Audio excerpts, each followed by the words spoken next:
This is The Language of Business, a show to inform and inspire entrepreneurs and anyone thinking about a startup. Hear about strategies that work and strategies that often don't work from people who've been there and done that. Our host is Gregory Stoller, Harvard MBA and Senior Lecturer at Boston University Questrom School of Business. Here's Greg Stoller.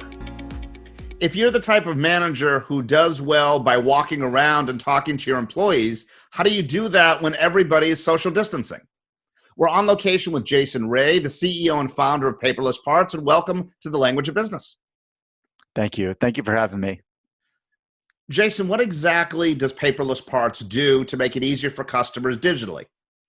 Yeah, so we work with manufacturers, and I think it's important to explain that every manufacturing job starts with sending a quote, and that's where Paperless Parts focuses on. So we help manufacturers leverage the digital data in the request for quote package. So basically, I've designed this coffee cup in CAD, and now I want some manufacturer to make it. Well, what we've done is we've made it really easy to understand the geometry that we're seeing in that CAD model and understand how that geometry relates to the manufacturer's specific capabilities. And by understanding that, we make it really easy to quote. Jason, how do you do management by walking around when there's nobody to walk around and see? It's really challenging. I find myself to be the type of leader who really likes to engage with people face to face, really like to understand how people are doing, what's going on in their day-to-day lives. I think there's a saying that if it's not right at home, it's not going to be right anywhere. And now that everyone is working from home, it's even more challenging to understand how things are going in my team's personal lives to make sure that they're feeling their best when they're showing up to work. Some of the ways we do that are by having coffee hours, by having beers on Friday afternoon, by just general check-ins. I think digital tools have come to the rescue here in a lot of regards. This conversation that we're having over Zoom is, it's a little bit different than being face-to-face in person, but it definitely helps. Given your experience in the military, how has military-style efficiency helped Paperless Parts these days? There are no orders. There's no having to tell somebody to do their job. There's no trying to get people to show up on time or give 100% effort. I think when the entire company is rallied around a common goal, it's a really powerful force that kind of puts the guardrails up and keeps everybody moving in the same direction. So I think it's actually been, I wouldn't say it's been easy, but it's definitely much easier with that in mind. And especially as a startup, we're all fighting for survival. And what has been that common goal that Paperless Parts is rallying around? We are trying to move manufacturing to be more digital. We find that in general, a lot of industries have embraced digital tools, SaaS software, to drive efficiency in their businesses. And we don't see that happening in manufacturing very often. And it seems like a fantastic opportunity to support people who are entrepreneurs just like us, who are building businesses and are very just underserved by modern software technology and modern tools. So the common mission here is to help American manufacturers win, help them be more successful in their day-to-day lives. And how is Paperless Parts specifically helping those U.S. manufacturers win? Yeah, thank you. The entire tool is built on the cloud. So we're on Amazon GovCloud. We're ITAR and NIST compliant, a couple of terms that are very important to manufacturers today. And what we've done is we've taken a lot of the best practices that we've seen out of other software tools, be it Slack or Google Drive or Dropbox, and we've built those into a platform that is very manufacturing centric. It really takes into consideration the novel aspects of running a manufacturing business, whereas a lot of these tools are built to be generic just for anyone. So we are highly customized to the needs of custom part manufacturers. So to an extent, it sounds like that should be completely unaffected by COVID-19 in terms of the technology. Outside of your employees, is that the case? In terms of being impacted, our company is very fortunate that we can all work from home. And I think there's a really interesting thing happening where investors are talking about, well, commercial real estate's going to go through the floor. and it's going to be a paradigm shift in the way people work. And I think it's a little bit early to make those projections. I find that we have phenomenal velocity right now in our software development, but you can't go anywhere. You can't do anything. So what do my developers do? They work around the clock. It's either this or Fortnite. And it's if they can, this is what they're going to work on. And so I don't know that people will experience that same level of efficiency going forward as the world starts to open. And I do think that there is significant value to having a centralized location where you can rally the troops and get everybody on the same page. Are you concerned that your customers are going to have to wait longer before they sign purchase orders, et cetera, because of COVID? Absolutely. I think, and we're working really hard to support our customers. I think there's a central do no harm mission. Like, we never want to have a negative impact on our customers. I don't want to hurt their cash flow. The last thing I want is a manufacturer not being able to make payroll because they're paying for paperless parts. So we monitor our customers very closely in terms of their success in business and their success with our platform. It is a quoting platform, so we do have the ability to see, are they getting opportunities to quote? Are they being successful in winning those opportunities? But I've seen several manufacturers who've said, Jason, right now we can't handle the cash impact.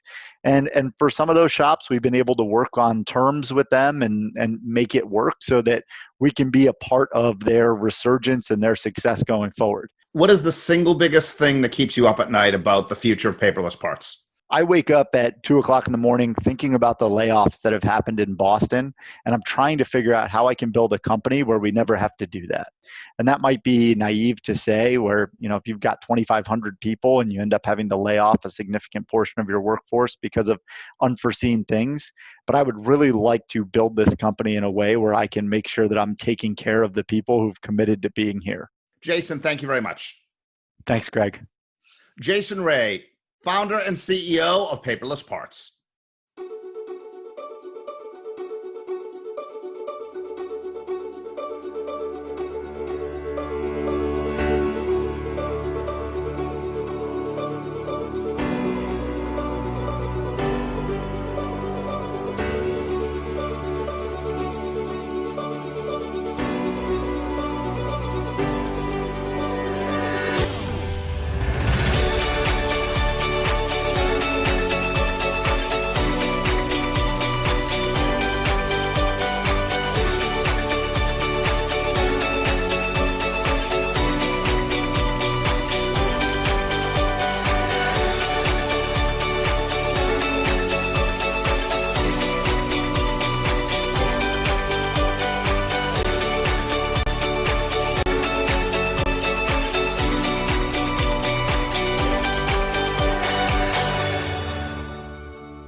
How would you like to easily be able to disinfect your entire life? And no, we're not talking about COVID-19. For people who have their entire lives in their handbag, this might be the product for you. We're on location with Sue Fuller, who is the co-founder of the Oliver Thomas, and welcome to the Language of Business. Thanks, Greg. Thanks for having me today. How do you disinfect a handbag, Sue? Very easy, actually. You just take your bag, you turn it inside out, put it in the washing machine on cold, and then put it in the dryer. And the fabrics or the designs won't either be damaged or destroyed? With Oliver Thomas, all of our bags are designed with quilted polyester, and they're actually meant to withstand a few things. One is high abrasion resistance. Secondly, they have fade-proof technology. And then third, they're actually made to withstand high heat. So that does allow for the disinfecting to take place. Is this something you came up with in response to COVID-19, or was it something that you were working on previously for a while? This actually started from the initial concept of the brand. We know that everyone is very busy running around, particularly the Oliver Thomas customer. And we know that she and he travel a lot. They go to the gym, so they're frequent gym goers. And so we wanted a bag that went from day to night, week to weekend, and also would be highly washable because of all the contaminants that potentially could get on a bag throughout their average week and when they're traveling. And so this is something that we concepted early on. We then worked with microbiologist specialists to confirm that if you do in fact wash your bag and then turn around and put it in the dryer, that you would see a significant reduction in contaminants. So this started well beyond and before COVID. How many people generally wash their handbags? Well, from what we understand, rarely do people wash any of their bags. And that's one of the reasons why we were so passionate about letting people know about how dirty your bags get and the type of bacterial and fungal that get on it from just carrying it around on an average week.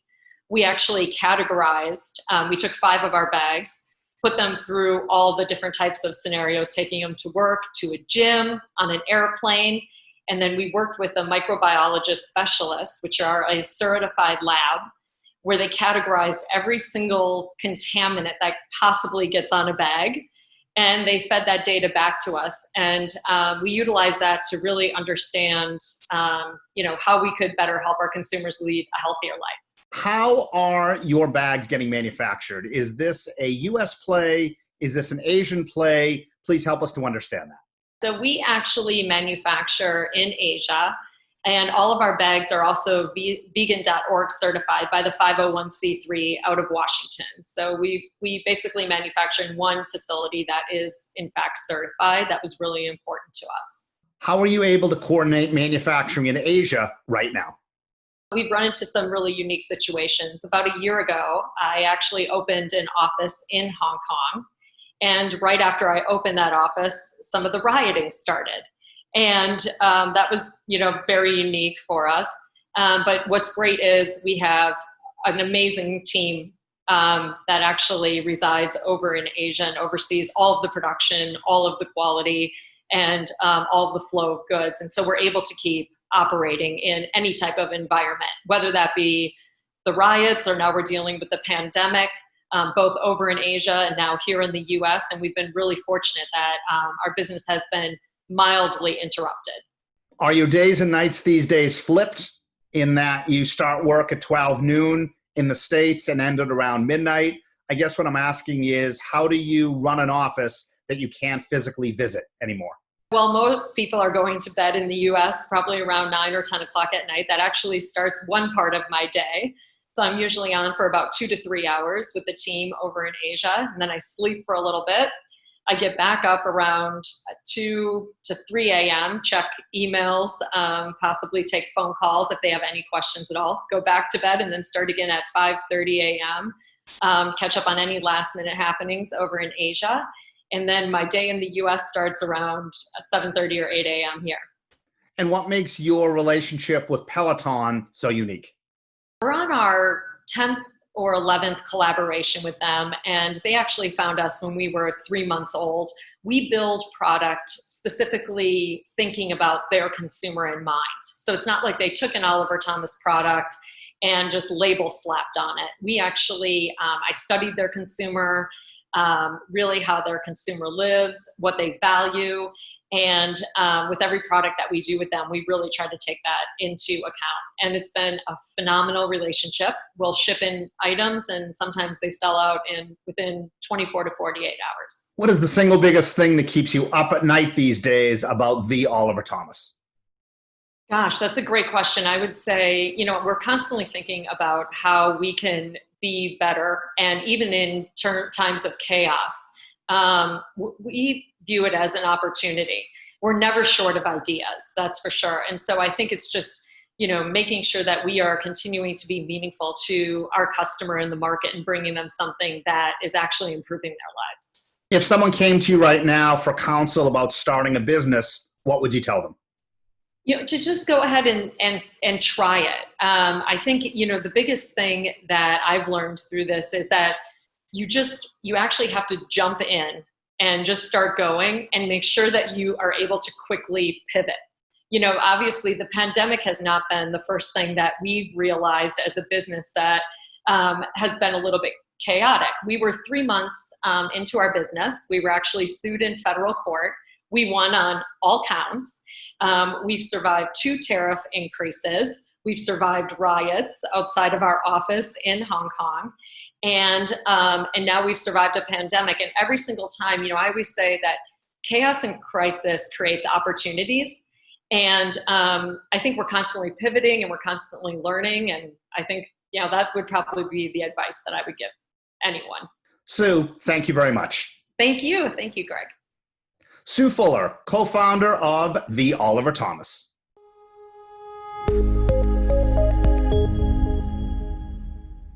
Have you ever wondered what it's like to work for a boss who really believes it's okay to fail? If so, you might enjoy working with Mansi Gangan. She is founder and president of Nested Bean. And Mansi, welcome to the Language of Business. Thank you for having me. Nice to have you here. Mansi, what does Nested Bean do? Nested Bean is a sleep and wellness brand focusing on young parents.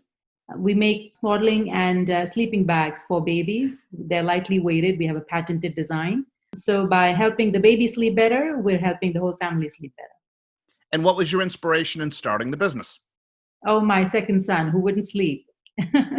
He was the inspiration. I would put him down and he would wake up immediately unless he was held in my arms. So that got me thinking, what is it that babies feel, or what do they receive when they are held? And I tried to sort of mimic that. And that was the inspiration. And I saw there was tremendous research in simulation of touch through lightly weighted objects and through deep pressure. And that was what the solution came from. And a lot of people say it's okay to fail, but few actually live by what they say. What is it like being one of your employees? These days, there is so much that you can try. As long as we know what the goals are, there is really no one way to reach the goal. So why only have one path to it? So what we try to do, and I encourage them to always try new things, as long as they have a clear idea of why they're doing it and how does it relate to the goal that we're trying to achieve. They have to learn, and as a result of that, they have to collect data, they have to document, and then they have to present why certain things are better, certain ways of achieving the goal are better than others, because they would have documented their findings. And then once we know what's the best way of achieving the goal, we just accelerate towards it. So when they pitch to you, is it a PowerPoint? Is it a business plan? How do they actually document what you're looking for? As we have grown, our way of documenting or pitching has matured. In the beginning, it used to be a spreadsheet. But then as we started growing and the stakes started getting higher, every thought that came into someone's mind was not good enough to be an experiment. So then we created a Word document where they would say what the idea was going to be, what data supports the idea, what the ROI is, and how much fund do they need, how many funds, what are the funds that they need to execute on that experiment, when would it end? And typically, if it's more than 2 weeks, it's not well thought out. So we started creating some parameters around it. Your business has pivoted from formerly being almost all retail to now entirely online. How did you go through that change? When we were shifting our supply chain model, it afforded us a gap of about 6 to 7 months before we could go to a new supplier and have those products land in our warehouses. So in those 7 months, we didn't have a lot. We were short of products, so we were not going to sell. So whenever businesses when they're not selling, I encourage them to build. So we started building our website, building ourselves, our methods to digital market. We started learning. And by the end of 2015, we had a brand new website. And in the whole of for about 6 months in 2016, we started perfecting our digital marketing techniques. So that's how we pivoted. And now we're about 5 years later, and in the middle of COVID-19. How has Nested Bean had to change its strategy in light of our global pandemic?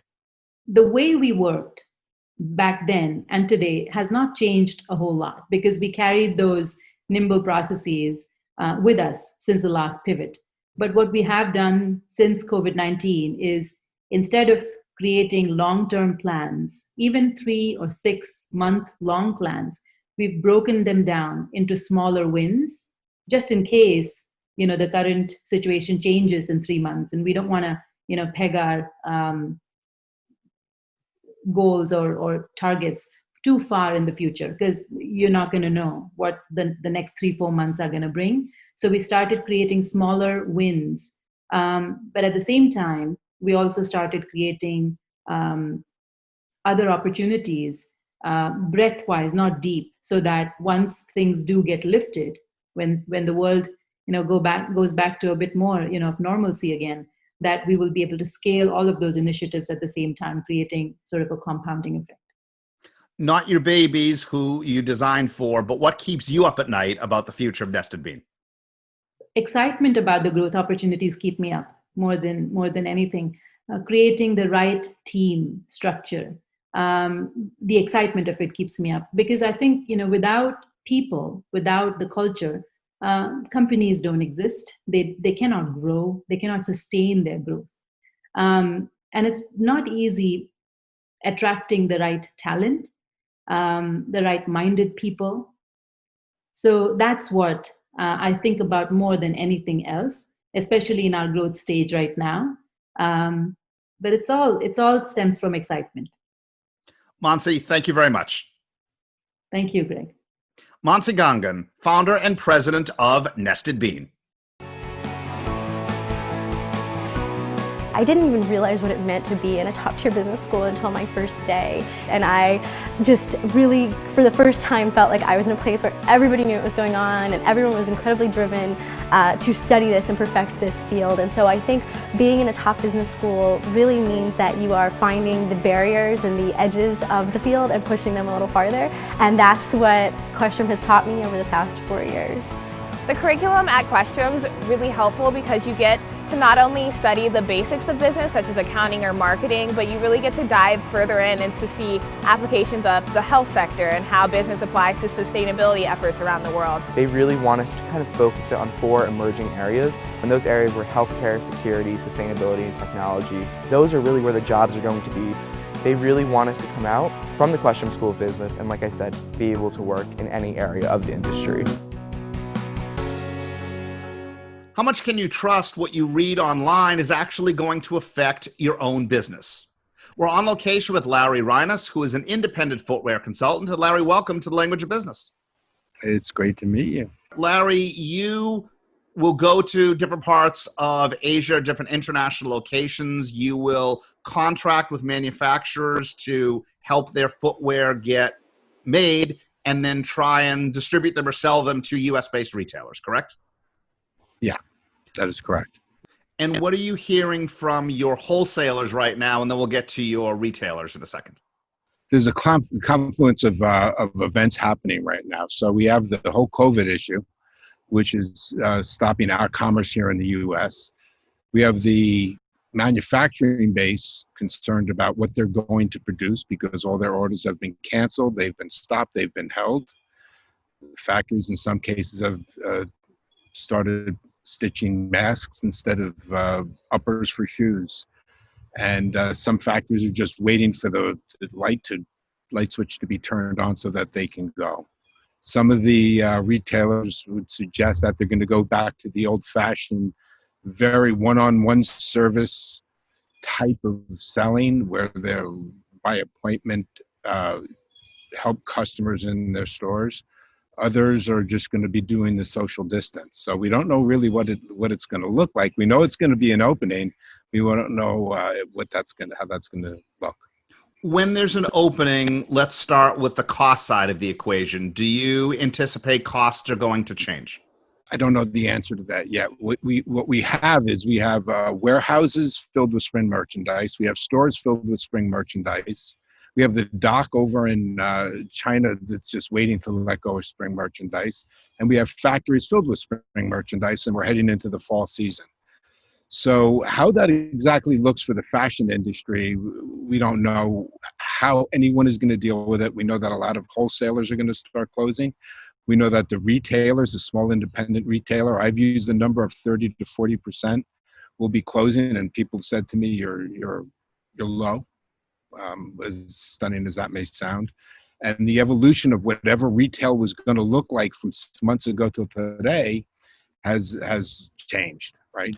So if a pair of high-end shoes is selling for $300, what do you think might happen as we get into the late summer, early fall?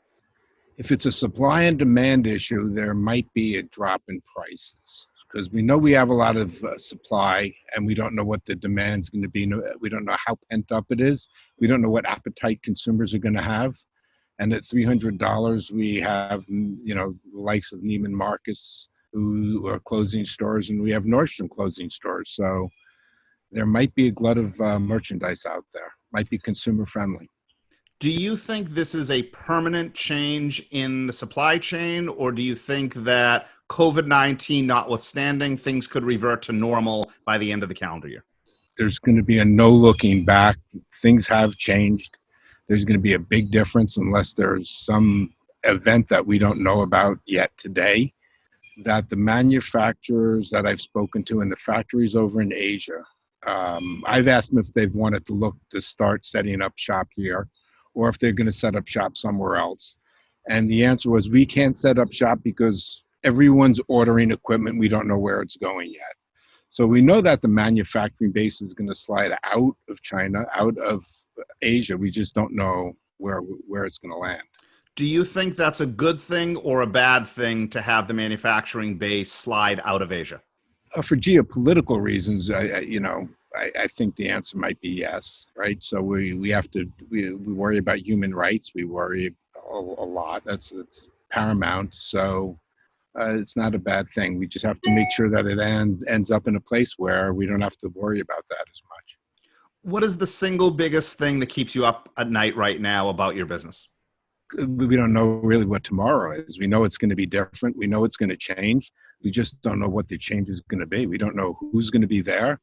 I know that one major footwear retailer is going to lose 15 to 20% of their employees. They don't know what anything's going to look like. And they're just like fastening their seatbelt, trying to move forward responsibly without tripping on themselves. Larry, thank you very much. Thank you. Larry Reines, independent footwear consultant, talking about possible permanent changes in the supply chain.